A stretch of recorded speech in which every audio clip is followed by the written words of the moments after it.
साथियों, सुप्रभात। आप सभी को हिंदी दिवस की बहुत बहुत शुभकामनाएं। हिंदी मात्र एक भाषा ही नहीं है, वरन यह अभिव्यक्ति का सबसे सशक्त माध्यम है। देश की आत्मा को स्पर्श करने वाला जयघोष है, उद्घोष है।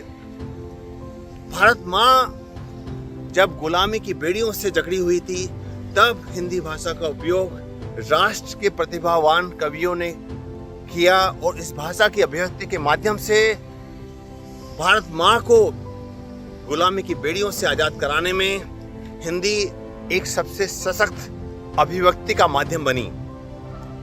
आइए हम हिंदी दिवस के अवसर पर राष्ट्र कवि रामधारी सिंह दिनकर द्वारा रचित रश्मि रथी में प्रकाशित इस कविता के माध्यम से जीवन में कभी भी संघर्षों से हार न मानने का संकल्प लें और हमेशा आगे बढ़ते हुए संघर्षों का डटकर मुकाबला करें। राष्ट्र कवि रामधारी सिंह दिनकर ने बड़ी ही सुंदर तरीके से रश्मि रथी में इस कविता को व्यक्त किया है।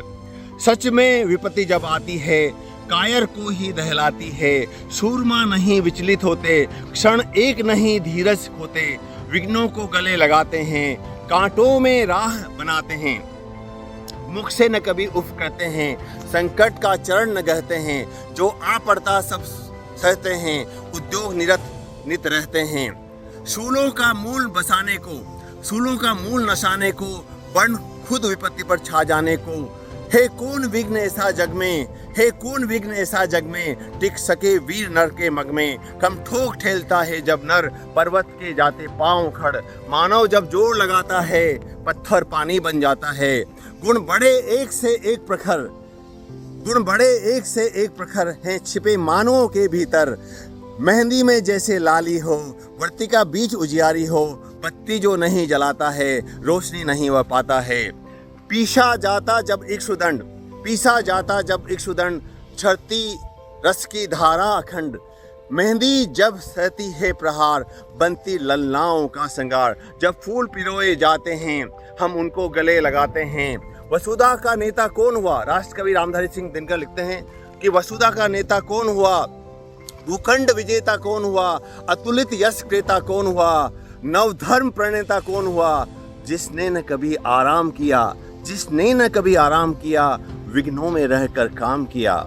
जब विघ्न सामने आते हैं, सोते से हमें जगाते हैं। मन को मरोड़ते हैं पल पल, तन को झंझोड़ते हैं पल पल। सतपथ की ओर लगा कर ही जाते हैं हमें जगा कर ही। वाटिका और वन एक नहीं, वाटिका और वन एक नहीं, आराम और रण एक नहीं। वर्षा अंधड़ आतप अखंड, वर्षा अंधड़ आतप अखंड। पौरुष के हैं साधन प्रचंड। वन में प्रसून तो खिलते हैं, बागों में साल न मिलते हैं। कंकरियां जिनकी सेज सुधर, छाया देता केवल अंबर। विपदाएं दूध पिलाती हैं, लोरियां आंधियां सुनाती हैं। आगे की पंक्तियां और भी सशक्त हैं। जो लाक्षागृह में जलते हैं, वही सूरमा निकलते हैं। और इस कविता के अंत में राष्ट्र कवि रामधारी सिंह दिनकर ने एक विशेष संदेश हम सभी को दिया है। बढ़कर विपत्तियों पर छा जा, मेरे किशोर मेरे आजा। जीवन का रस संजाने दे, तन को पत्थर बन जाने दे। तू तेज, तू स्वयं तेज भयकारी है। क्या कर सकती चिंगारी है, क्या कर सकती चिंगारी है। साथियों, राष्ट्र कवि रामधारी सिंह दिनकर ने इस सशक्त कविता के माध्यम से हम सभी को संदेश दिया है अनवरत संघर्ष कर आगे बढ़ने का, अनवरत चुनौतियों से डटकर सामना करते हुए जीवन में कभी हार न मानने का। आइए हम हिंदी दिवस के अवसर पर इस सशक्त अभिव्यक्ति को अपने स्वयं के जीवन में उतारते हुए जीवन में कभी भी चुनौतियों से के आगे हार न मानने का संकल्प लेते चलें। आप सभी को हिंदी दिवस की बहुत बहुत शुभकामनाएं। धन्यवाद। डॉक्टर सुरेश पांडे, सुनील चिकित्सालय कोटा।